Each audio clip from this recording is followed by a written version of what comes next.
It started with a will I was never supposed to see. My name's Owen. I'm 34, single, and living in a modest one-bedroom apartment about 30 minutes from where my parents live. Or lived, I guess. It's complicated now. I work full-time as an IT consultant, remote, which is both a blessing and a curse. And for the last 5 years, I've been the unofficial caretaker of my aging parents. Grocery runs, scheduling their appointments, covering bills when Social Security didn't quite stretch far enough. I did it all, quietly and without resentment. Or at least, not at first. My younger sister, Melody, is 31. She's the golden child. Always has been. The kind of person who could crash her car into a tree and somehow convince our parents it was the tree's fault. She moved across the country years ago, chasing dreams that kept changing. First it was fashion design in LA, then yoga certification in Oregon, then opening a vegan bakery in Austin. Now she's back in our hometown. Temporarily, she claims, living rent-free in a friend's spare bedroom and floating between passion projects. Translation: unemployed, but very active on Instagram. Our parents, Bill and Linda, never stopped doting on her. I don't think they know how not to. Even when Melody didn't call for months, even when she missed Dad's birthday 3 years in a row, they made excuses for her. She's just finding herself, Mom would say, as if Melody were some lost sock. I used to roll my eyes, but I kept my mouth shut. That's always been my role in this family. Keep things running, don't rock the boat. I didn't grow up bitter. Honestly, I thought I'd made peace with it. Melody was always the emotional investment. I was the safety net. I showed up, I stayed stable. Maybe I even took some pride in being the one they could rely on when things got tough. Dad's knees started giving out. I installed railings in the bathroom. Mom's blood pressure spiked. I took her to every checkup. When their heater broke in the dead of winter, I paid for the repair, no questions asked. I didn't expect anything in return. Not really. But there's a difference between not expecting something and being slapped in the face by what you don't get. It started subtly. A few months ago, Melody came back into town for a few weeks to reconnect. I wasn't thrilled, but I told myself it wouldn't affect me. We were adults now. We could coexist. At first, things were fine. She'd show up at Mom and Dad's with takeout, post pictures of quality family time, and then vanish for days.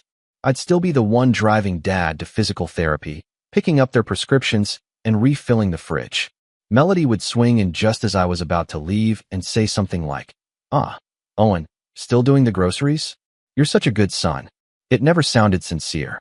Always just a little too sugary. Then, about a month into her visit, I started noticing small shifts. Dad mentioned Melody had offered to help them sort out their paperwork. Mom started dropping weird comments, like, Melody's got a really strong sense of responsibility now. She's changed a lot. I'd nod politely and change the subject. What paperwork? I asked once. Oh, just organizing some old files, Mom had said, waving it off. Just making sure everything's in order. We're not getting any younger. I didn't push. I probably should have. The first real punch to the gut came on a rainy Thursday. I'd stopped by after work to drop off some groceries. Mom was in the kitchen, fussing with dinner, and Dad was asleep in his recliner. Melody wasn't around. The envelope was sitting on the kitchen table, half hidden under a stack of magazines.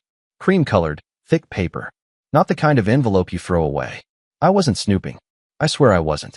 But when I set the bag of apples down, the magazine shifted, and the envelope slid into plain view. My name was on it. Not handwritten, typed. That struck me as odd. I picked it up. Inside was a copy of their will. Now, let me be clear, I wasn't looking for money. I never asked for a dime. If anything, I assumed everything would be split 50-50 between Melody and me. Or maybe 60-40, given the history. But the words on that page hit me like a brick to the chest. To our beloved daughter, Melody, we leave the family home and all its contents. No mention of me. No equal split. Not even a token gesture. Just the house. All of it. To her. I stood there in the kitchen for a long time. I think Mom said something about dinner being ready, but it sounded far away, like I was underwater. The buzzing in my ears drowned out everything else. They gave her the house. The same house I'd been maintaining, shoveling the driveway in winter, mowing the lawn every Saturday like clockwork. The same house I'd paid to renovate 2 years ago when the upstairs bathroom flooded. The house I practically lived in more than my own place. And they gave it to her. That night, I didn't confront them. I couldn't. My hands were shaking too much. I drove home, sat in the dark, and let the anger simmer quietly, like a pot left on low heat. I told myself maybe there was more to it. Maybe it was just a draft. Maybe they didn't realize how it looked. The next time I visited, I watched them more closely. Every word, every glance between them and Melody felt tainted now. She'd flash her perfect smile and say things like, "Don't worry, I'll take care of them when the time comes." And Mom would beam like she'd just been handed a grandchild. They never brought up the will. And I didn't ask. But something inside me shifted. A quiet detachment. I started pulling back. Instead of restocking the fridge weekly, I switched to bi-weekly. I stopped paying the utility bills directly and left them in their mailbox with a note. "Let me know if you need help paying this." They didn't notice at first. Or if they did, they didn't say anything. Melody was around more, playing the role of the dutiful daughter, at least when it was convenient for her. But I knew her. I knew the way she flaked on commitments and disappeared when things got hard. I was just waiting for the mask to slip. And then, 2 weeks ago, it happened. I got a text from Mom. No greeting. Just, "Do you know when the electric bill is due?" They sent a warning. A minute later, another. "Also, the grocery store declined my card. Can you check?" And then, the final one that made my stomach churn. "Melody said she thought you were still covering these things." That's when I realized. Melody knew I'd seen the will. And she was playing dumb, letting them feel the pinch, while pretending to be confused. I could almost hear her voice in my head. Owen must have just forgotten. He's been so busy lately. I didn't reply. Not right away. I needed to think. And as I sat there, staring at my phone, watching the 3 blinking dots as Mom typed and retyped her next message, something in me hardened. I was done being the fallback plan. I was done being the silent son in the background. That's when the real shift happened. And just when I thought things couldn't get any worse, the message came in. From Dad's phone. "We need $2,000 for rent. Please." No explanation. No apology. Just a request. I stared at the message. And then, I sent back one word. But I'll get to that. Because before that moment, I decided to do something else first. Something that would make sure Melody's little scheme didn't play out the way she expected. And it started with one quiet afternoon, a quick drive to the county records office, and a conversation with a lawyer friend I hadn't spoken to in years. The drive to the county records office wasn't long, 20 minutes if you caught the lights right. I remember gripping the wheel tighter than usual, the skin on my knuckles pale from pressure. Not because of nerves exactly, but because I was tired of not knowing. The will had been a punch to the gut, sure, but it was still just paper. I needed more than a glimpse of a document that might have been outdated. I needed confirmation. The parking lot was mostly empty when I arrived. It smelled like wet concrete and stale coffee inside the building, somewhere between a DMV and a waiting room from a 90s sitcom. The receptionist didn't even look up when I asked for a copy of my parents' property deed and will, just pushed a clipboard toward me and asked for proof of relation. I handed over my ID and explained I was their son. A few minutes later, I was sitting on a faded vinyl chair with a manila folder in my lap, heart pounding harder than it should have. I opened it. There it was. The official deed transfer was pending, to Melody's name, scheduled to go through within the next 3 months. And the will? Filed and notarized just last month. No revisions, no clauses. It wasn't a draft. It was real. And it was final. I drove home in silence. No music. No GPS voice. Just the soft buzz of tires on pavement and the sound of my own heartbeat. I kept thinking, this isn't about money. This isn't even about the house. It was about what it represented. All those years I gave them. My time, my energy, my money. All of it meant nothing the moment Melody batted her eyes and played responsible daughter for a few weeks. They saw what they wanted to see. Or maybe they always had. But I still didn't say anything. Not yet. Instead, I decided to test something. I stopped by their house that weekend, like usual, and watched. Mom greeted me with a smile that didn't quite reach her eyes. Melody was there, sprawled on the couch like she owned the place, sipping kombucha and scrolling on her phone. Dad was half asleep in his chair, TV remote resting on his stomach. "Hey," I said, setting the grocery bag on the counter. Figured I'd drop off a few things. Mom looked surprised. "Oh, you didn't have to, sweetheart. Melody said she was going to handle shopping this week." I glanced at my sister, who didn't even look up. "Did she?" She gave a lazy shrug. "I was going to, but the store was out of everything I needed." Whole Foods is a disaster lately. Right? I said slowly. Well, they've got bread and milk again now, just in case anyone was wondering. Still no eye contact. She just chuckled and kept scrolling. Mom bustled around the kitchen, pulling things from the bag. You're such a lifesaver, Owen. Always so dependable. I hated how that used to make me feel good. I left early that day. Something inside me was cracking, and I didn't trust myself to keep my mouth shut much longer. The final straw came the following Friday. I got a call from my dad, rare enough that I picked up on the first ring. Hey, Owen, he said, voice gravelly with age. Got a favor to ask. Sure, I said automatically. What's up? Well, your sister's been working really hard helping us out lately. That alone made me pause. Okay, and we were thinking, maybe it's time she got a little break. Some time to herself, you know? I had no idea where this was going. Right. So, we were wondering if you could give her your car for a bit. Just for a few weeks. She's been driving mine, but it's not in great shape, and we figured you work from home, so you probably don't need yours much. I blinked. You want me to give her my car? Not give, just lend. Temporarily. She's got some errands, maybe a job interview or two coming up, and she doesn't even have a license in this state. I cut in. There was a pause. Well, she's working on that. I stared at the wall. Dad, that car is paid off. It's mine.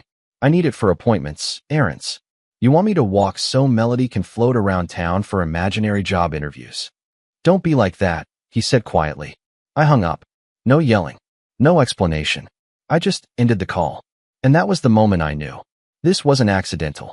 It wasn't a miscommunication or a misunderstanding or any of the excuses I'd been feeding myself for months. They didn't see me as the responsible son anymore, if they ever had. I was the utility, the bank, the spare wheel. And Melody? She was the princess. The one who'd changed, the one who meant well, the one who deserved things just for showing up. A few hours later, I got a text from her. Sorry if Dad caught you off guard. I told him you might be weird about it. Let me know when I can pick up the keys. I stared at the screen for a long time. I didn't reply. Instead, I logged into the shared grocery delivery account I'd been using for my parents for years and deleted my payment info. I called the pharmacy and transferred Dad's prescriptions to a location closer to me. I suspended the auto pay on their electricity and phone. And then I blocked Melody's number. Not out of spite. Not yet. But because I needed silence. I needed space to think. Over the next 2 weeks, the texts from Mom started to shift. First it was confusion. Owen, did the grocery order not go through? Then worry. Honey, I think something's wrong with the electric bill. We got a notice. And finally, desperation. We need $2,000 for rent. Please. Rent. That word caught me off guard. Rent? They own the house. What rent? Then it clicked. They'd taken out a reverse mortgage. Probably not long ago. Probably Melody's idea. Just a little extra cash to make things easier. After all, if she was going to inherit the house, what did it matter? But now the bills were coming due. And with me out of the picture, there was no one left to float them. The silence must have unnerved them. Because for the first time in a long while, they didn't just text, they showed up. At my apartment. I was making dinner when I heard the knock. I didn't check the peephole. I just opened the door. There they were. Mom looked tired, makeup uneven, hair pulled back too tight. Dad was leaning on his cane, face drawn. And behind them, like a ghost haunting my doorstep, stood Melody, wearing oversized sunglasses and a smug little half-smile like this was all some sitcom scene about to resolve itself with a laugh track. Owen, Mom said gently, we need to talk. I didn't say anything. Just stepped aside and let them in. They filed in slowly. Melody made herself at home immediately, plopping onto my couch like she owned the place. I stood near the kitchen, arms crossed. Well, I said. Mom cleared her throat. We've hit a bit of a financial snag. And we know you've always been there for us, so we were hoping. No, I said. She blinked. I haven't even finished. You want money, I said flatly. You want help with bills, rent, groceries, whatever. But the answer is no. Owen, Dad said, voice tight, don't be like this. We're family. Family, I repeated. Is that what we are now? Mom frowned. Of course we are. You gave away the house. Behind my back. You handed it to Melody like a party favor and didn't think I'd notice. It's not like that, Mom started, but I held up a hand. It is like that, I said. You filed the will. You initiated the deed transfer. You made a choice. Melody scoffed from the couch. God, Owen, it's just a house. Grow up. I turned to her. No, it's not just a house. It's the principle. It's every doctor's appointment I drove them to. Every bill I paid. Every hour I spent fixing, replacing, caring. While you were off making gluten-free incense or whatever you were doing. Her face twisted. Wow, that's bitter. Yeah, I said. I guess I am. Mom stepped forward, her voice soft. We made a mistake. But we need your help now. Please. I looked at her, really looked at her, and felt something snap. Not loudly. Not like a crack or a bang. More like a quiet click, like a door finally locking. You already chose who you trust, I said. Now live with it. Dad's jaw tightened. So that's it. You're cutting us off. You cut me off a long time ago, I said quietly. I'm just finally catching up. There was a long silence. Melody stood up, brushed non-existent lint off her sleeves, and said, Come on. This was a waste of time. And just like that, she led them out. No apologies. No second thoughts. No goodbyes. When the door closed behind them, I stood there for a long time. Not angry. Not even sad. Just clear.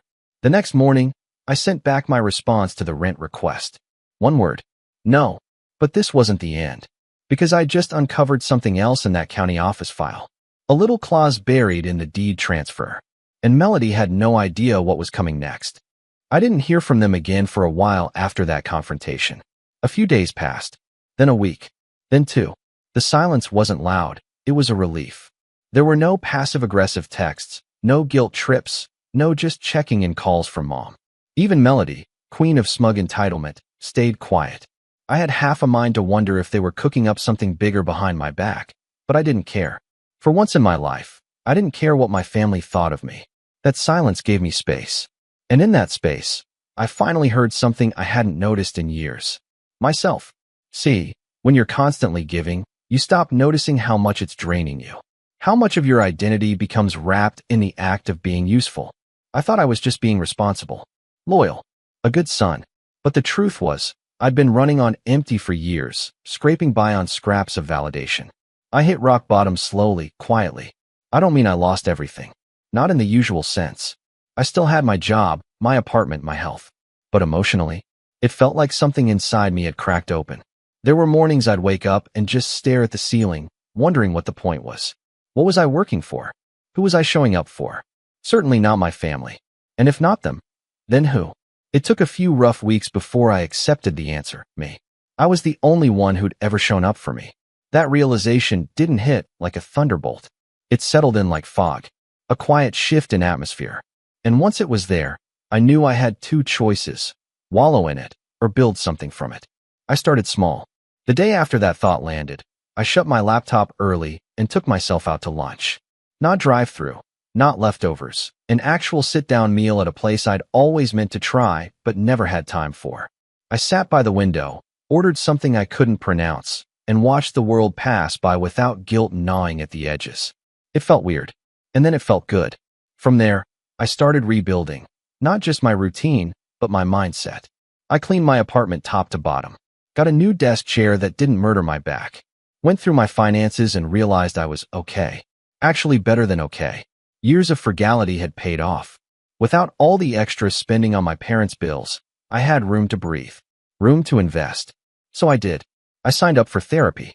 Weekly Zoom calls at first, just to unpack the tangled mess of guilt, obligation, and anger I'd been carrying around since I was old enough to say it's fine through gritted teeth. It was uncomfortable. I cried. A lot. But I also started sleeping better. And then I did something that shocked even me. I took a vacation. Just me, a one-way ticket to the West Coast, and 5 days of absolute silence from anyone who shared my last name. I hiked. I ate overpriced food. I sat on a beach at sunrise and realized I hadn't felt this calm since I was a teenager. It was like meeting a version of myself I'd forgotten existed. The version who had dreams and curiosity and boundaries. By the time I got back, something had shifted permanently. I no longer cared what my family thought of me. And that kind of freedom? It's addictive. I poured more time into work, not because I had to, but because I wanted to. I picked up new clients, took on more challenging projects. My bank account started looking healthier than it had in years. I stopped eating at my desk. I started saying no to things I didn't want to do. Even simple stuff, like declining a meeting that could have been an email. My therapist called it self-reclamation. I called it finally feeling like a person again. But despite all this healing, one thing kept poking at the back of my mind like a loose tooth I couldn't stop tonguing. The clause in the deed. Back when I went to the county records office, buried beneath the standard transfer language, was a detail most people wouldn't think twice about. But I'd done enough contract reviews in my line of work to notice the wording. Subject to lien clearance and familial equity reconciliation. I didn't fully understand it at the time, but it didn't sit right with me. So I called in a favor. Samir, a buddy of mine from college, now worked in real estate law. We hadn't talked in years, but when I reached out, he didn't hesitate. I've seen that language before, he said after I emailed him the scanned documents.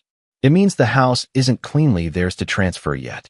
Your name was likely on something related, maybe a cosigner on a mortgage, or listed in a financial support clause. If you paid for renovations or major upkeep, and there's a paper trail, you could contest the transfer. My heart beat a little faster. Contest how?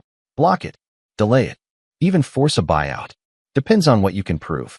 It took everything in me not to laugh, or scream, or cry. Instead, I said, thanks, and got to work. Because the house may have meant nothing to me now, but the principle did.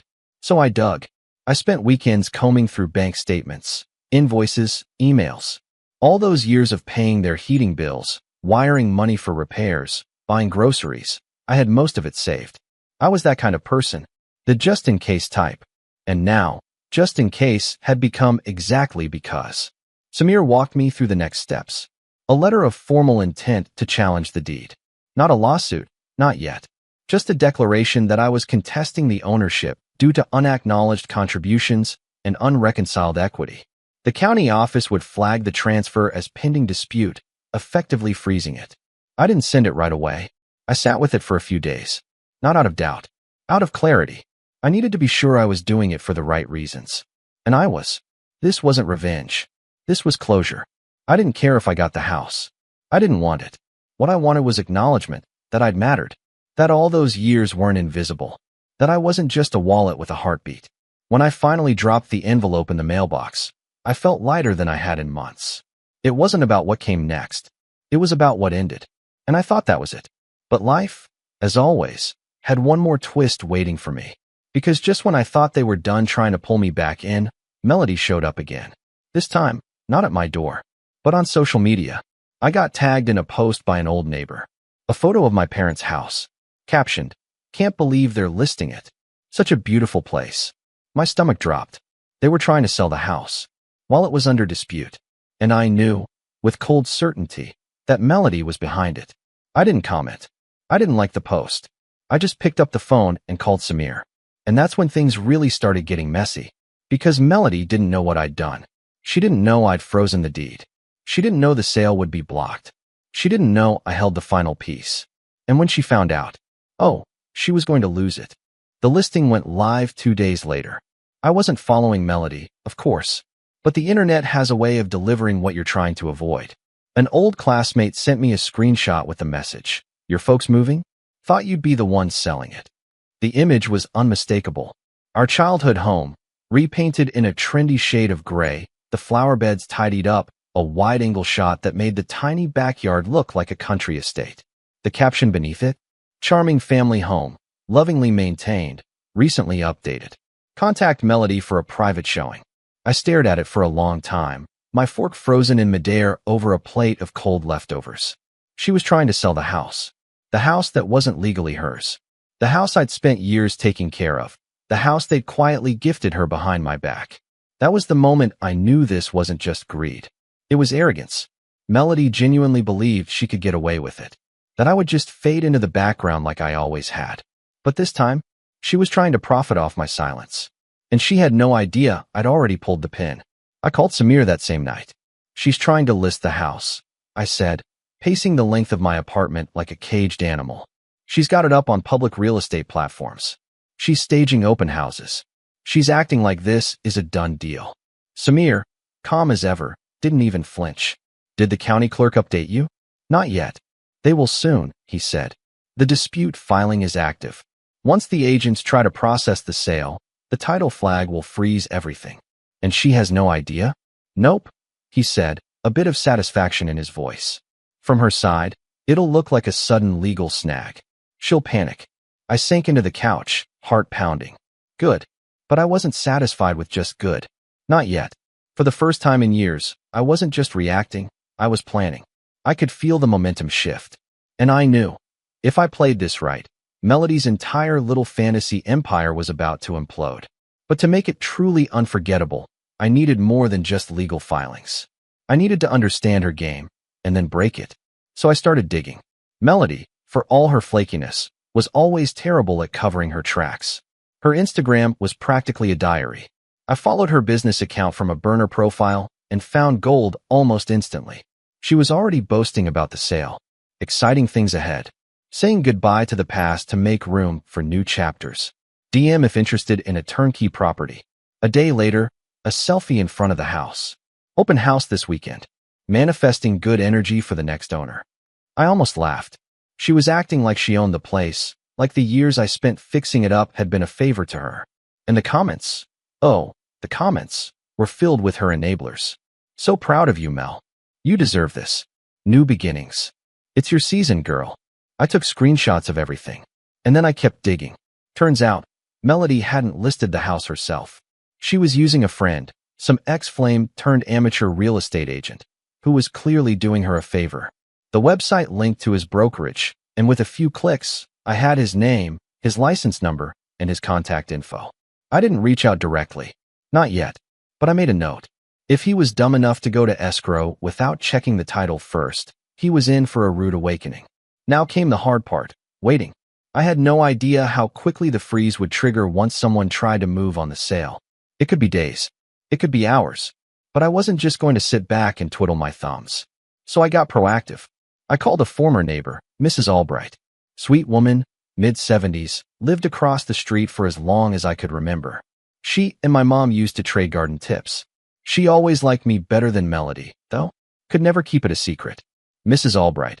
I said when she picked up, "How are you?" "Oh, Owen," she chirped. "Haven't heard from you in ages. Are you still working those computer jobs?" "I am," I said with a chuckle. "Hey, listen, I wanted to ask a favor." I explained the situation, well, the cleaner version of it. That Melody was trying to sell the house, that I had legal reason to block the sale, and that there might be an open house soon. I asked her to keep an eye on things and call me if anything seemed off. She didn't hesitate. "I'll call you the second I see a for sale sign go up." Sure enough, 2 days later, she did. "It's up," she said flatly. Big white sign, balloons, the whole thing. And Melody was out there earlier with some fella in a tight jacket. I think he called her babe. "Thanks, Mrs. Albright." I didn't go that day.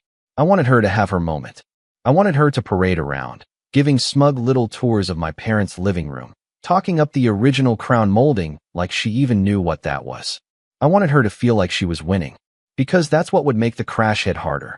Instead, I sent an email to the real estate agent.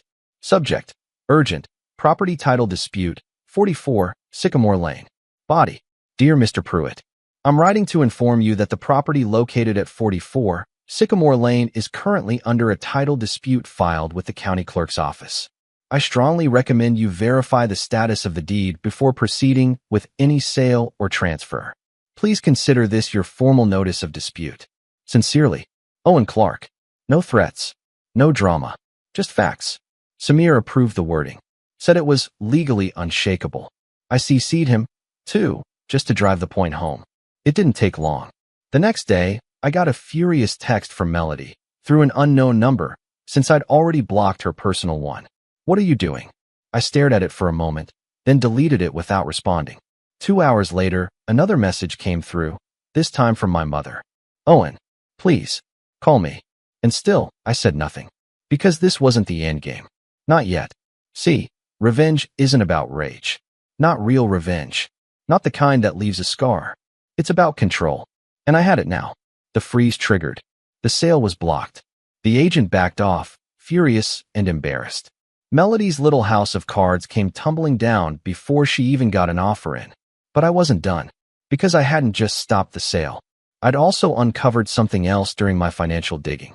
Something Melody definitely didn't want exposed. Something she thought she'd hidden away under a mountain of deleted emails and expired LLC paperwork. But unfortunately for her, I know how to recover deleted data, especially from her old shared Google Drive. And what I found there, let's just say, if she thought the house was the only thing she had to lose, she was about to find out how wrong she was. But I'll get to that, because before I made my next move, I had to make sure everything was airtight. And once it was, that's when the real fun began. She thought I'd stay quiet, even after blocking the sale. Even after freezing the deed transfer and humiliating her in front of the realtor, she was probably dating again for convenience. Even after losing her commission, her fresh start, her social media bragging rights, Melody still thought I'd stop there. But see, she had one fatal flaw. She always underestimated the quiet ones. While she was busy staging open houses and floating candles in mason jars to create aesthetic vibes, I was piecing together the final part of my plan. And it all came down to that digital footprint she thought she'd erased. I'd remembered an old shared Google Drive folder. Back when she was trying to launch her first wellness coaching business, one of many failed ventures. She'd asked me to help with her tech setup. I created the drive, added her, and then forgot about it. Years passed. She must have assumed I deleted it, or that I wouldn't think to look. But when I searched my email archive and recovered the link, it still worked. And inside that folder, gold. Buried under spreadsheets and half-baked brand mood boards were financial records from her failed ventures, Venmo receipts, bank statements, invoices, and more importantly, records of loans. One in particular caught my attention. A $22,000 loan from our parents' joint retirement account. The memo read, temporary withdrawal from Melody's startup, to be repaid by Q4, not to be disclosed to Owen. That last part hit me like ice water. They took from their own retirement just to fund her yoga box subscription business. And they'd lied to me, flat out lied, even when I was covering their food and meds. Worse, she never repaid it. In fact, 3 months later, there was another note.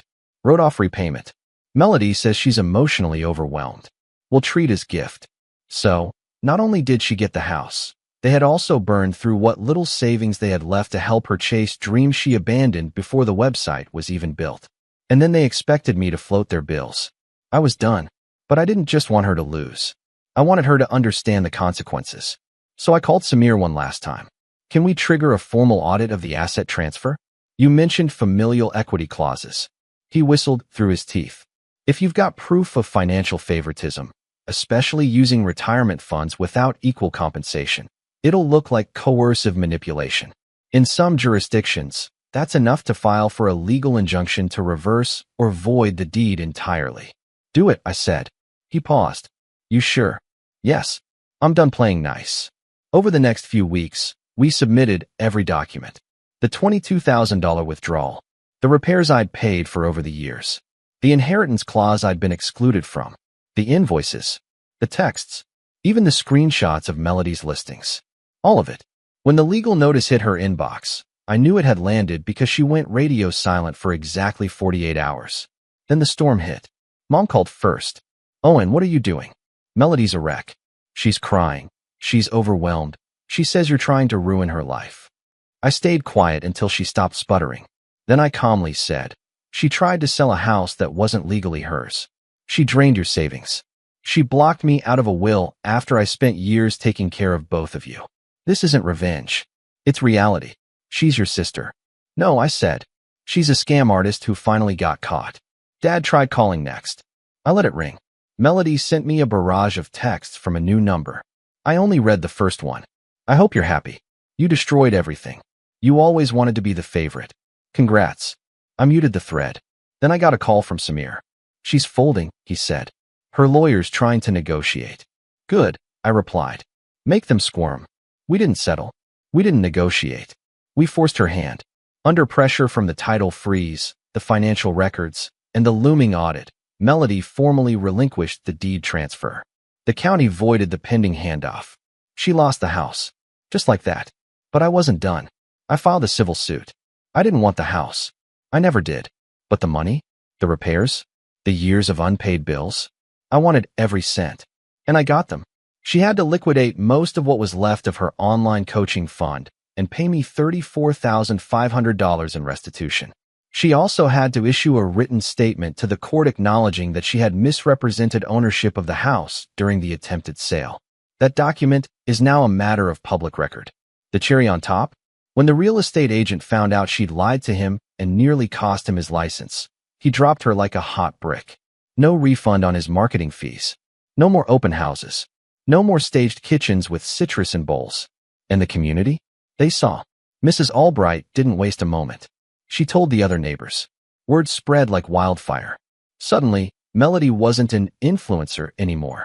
She was that girl who tried to sell a house she didn't own and got sued by her brother. The fallout hit fast. She lost followers.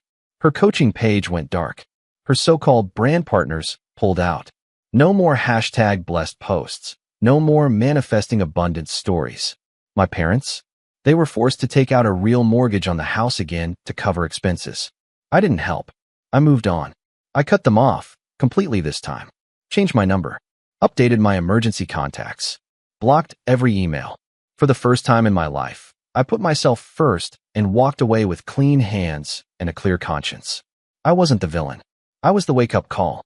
And in the end, the final piece of revenge wasn't what I took back. It was what they could never take from me again. My peace.